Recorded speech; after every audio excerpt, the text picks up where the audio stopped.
تاریخ ایرانم، مادر کور و شاه شاهانم، فرزند آخرین شاه مادم. در سالت من شاهزادم، دختر آستیاگ پیرم، در تاریخ زنی دلیرم، در شهرت من آن مثلم، همسر کمبوجی اولم. از شبی آغاز شد داستان که خوابیدی شاه ایران، که درختی رفته تا آسمان، سایش تابیده به کل جهان.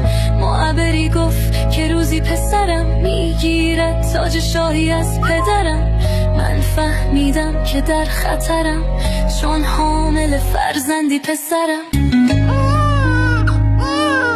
پدرم داد دستور قتل پسرم، سرداری فرستاد به محضرم، ولی دید حال بدم که مادرم، دلش سوخت به حال جگرم. گذشت از گرفتن جان پسرم، از بخت و اقبال بلند قدرم. من پسری دارم که مفتخرم، چون شد منجی مردم کشورم.